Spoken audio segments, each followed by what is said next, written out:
وصلوا الفيديو ل5 لايكات في غضون 3 ايام، وانا هنزل طريقة عمل القرويشة بتاعتها.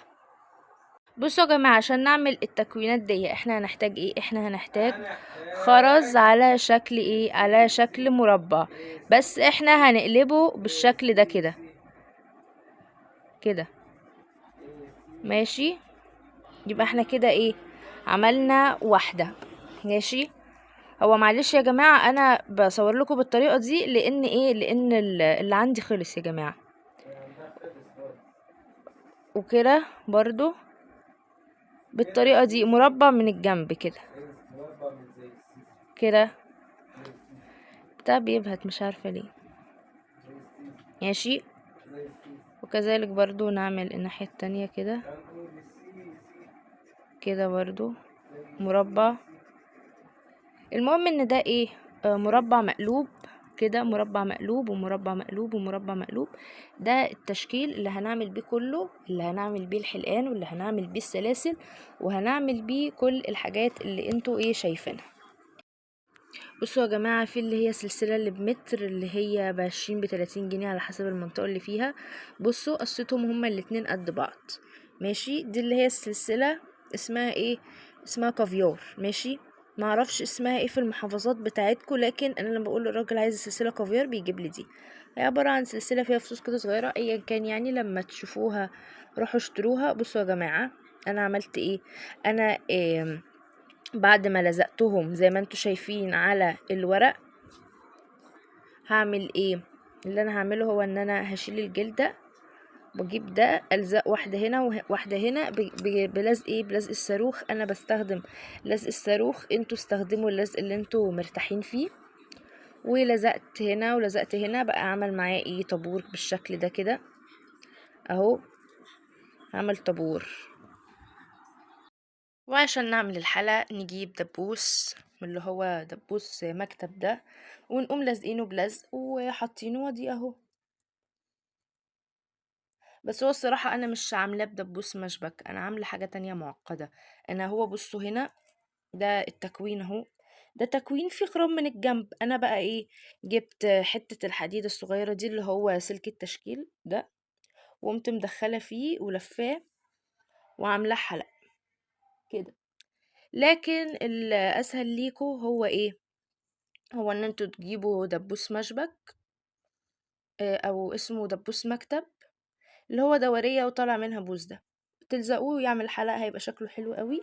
انا عن نفسي استخدمت لزق اسمه الصاروخ، ما بستغناش عنه الصراحة. الصاروخ ده تحفة جدا. وفي ناس بيستخدموا لزق تاني، لكن انا بستخدم ده لان هو ب5 جنيه او ب6 جنيه بس، فهو رخيص وبيعمل شغله. فده اللي انا انصح بيه، وده اللي انا عن نفسي بستعمله. لكن لو حضرتك عندك نوع لزق تاني او مرتاحة فيه اكتر، الموضوع يرجع لك. بصوا يا جماعة، لزقت هنا ولزقت هنا.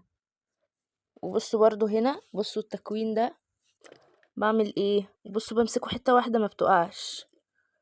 بصوا يا جماعة، حطهم تاني فوق بعض. لزقت هنا ولزقت هنا ولزقت هنا. بصوا الشكل من ورا عشان تعرفوا ان انا بلزق ايه؟ من ورا، ما بلزقش من قدام. وبلزق ايه؟ على الورق الخشن. ليه ورق خشن؟ لان لزق الصاروخ بيلزق عليه احسن، على حسب بقى. لكن انا بقول لكم انا بعمل ايه. انا بستعمل ورق خشن. دي يا جماعة حاجة اسمها شغل معادن. شغل المعادن هو ان انا ده ايه؟ ما يعني ايه؟ ده حديد او ده معدن. بقوم انا جايبه معدن من ورا واقوم لازقاه من كده يعني، او مسيحاه عليه. لكن اهلي مش موافقين ان انا اشتغل في شغل المعادن. اول حاجه لان انا صغيره لسه عندي 20 سنه. تاني حاجه لان هو محتاج كورس ومكلف الادوات وكده. تالت حاجة لان هم خايفين عليا لان بتعامل مع النار، لان انا بقول لكم هسيح معدن، يعني اجيب كده واسيح معدن. ففي نار، وفي كمان لما المعادن بتسيح بتطلع غازات، فالغازات دي هتأثر على الصدر بعد كده والتنفس بعدين. ف آم، بس يعني ده للعلم في شغل معادن. يعني انا بشوف في النت ناس على طول بتقوم ايه؟ جايبه السلك اللي زي ده كده وولعه وتقوم لحماه. لكن انا مش هعمل كده، انا هعمل ورق خشن اهو والزق عليه وهعمل التكوين ده كده بس. بصوا يا جماعة، هو انا مستوحية الفكرة من السلسلة دي، لكن انا استوحيتها منها، لكن انا مش هعملها بالظبط. ليه انا مش هعملها بالظبط؟ عشان انا ما احبش البس نفس القطعة اللي حد تاني يلبسها، فانا هعملها واستوحي منها. لو انتوا عايزين تقلدوا نفس القطعة بالظبط، فانا هقول لكم المحاور الاساسية. دي هي الصورة اهي، دي يا جماعة هي الصورة. بصوا ايه هي المحاور الأساسية. هي إيه؟ أنا عملتها مربعة، هي بقى عملتها شكل معين، جابتها من على الجنب. بس هو ده الاختلاف. بس يا جماعة هو ده الاختلاف. لو عايزين تقلدوا نفس القطعة بالظبط قلدوها، لكن أنا عن نفسي هعملها مربع، أسهل لي وشكل مختلف، وكمان أسهل لكم. طب ما انتوا لما تعملوه زي كده يبقى انتوا كده بتقلدوني. ايا كان يا جماعة، اكيد انتوا في محافظة تانية او في بلد تانية، فمحدش هيقول انت عملتوا نفس البنت اللي في اليوتيوب عملتها. لا. اوكي، فانا بس عايزة اوضح لكم الفرق. انا من نوع الفنانات اللي احب اعمل حاجة مميزة استوحي، لكن مش اعمل نفس التصميم. ليه بقى؟ عشان احب اكون انا الوحيدة اللي في العالم اللي عندي القطعة دي. في ناس يحبوا يبقوا يقلدوا ممثلين فنانين ايا كان، لكن انا عن نفسي احب ان انا يكون عندي حاجة ليا انا بس في العالم. انا من نوع الناس ده. أكرر تاني للناس اللي ما فهمتش، ورقة خشنة يعني ايه ورقة خشنة؟ يعني دي جلدة ورقة بتاعة الفراخ، قمت انا شايلاها عشان تبقى ورقة خشنة. ماشي، لان النعمة اللي هي سوفت زي دي بيتزحلق من عليها اللزق. ونجيب استراس من اللي هو شكل المربع ده عشان نعمل التكوينات دي.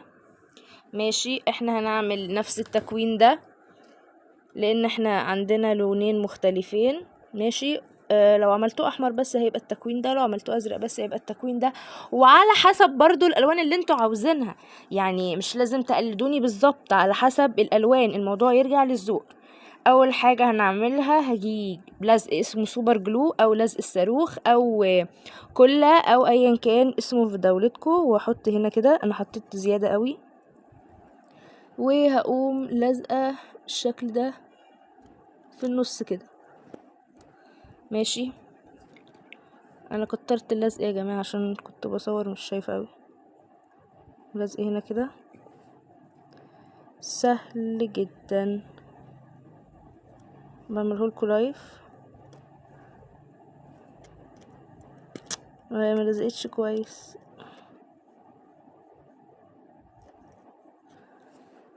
ولزقت واحده كمان هنا. بصوا عملت شكل قلب كيوت قوي اهو. هو ده الشكل، اربعه لزقتهم جنب بعض. نقعد نلزق جنب بعض لحد ما يعمل اللي انتوا شايفينه ده كله.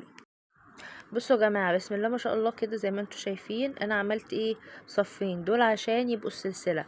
شوفوا التصميم، هو في الصوره بتاعت الست السلسله بتاعتها مايله كده، شكل شكل معين كده. انا عاملاها شكل مربع عشان مش عايزاه يبقى زيها بالظبط، عايزه ابقى انا الوحيده اللي في الدنيا دي كلها اللي عندي القطعه دي.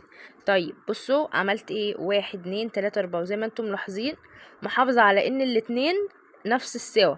دي قصيره ودي اطول منها شويه، لكن لما بحطهم جنب بعض كده بصوا نفس السوا. ماشي تقريبا يعني.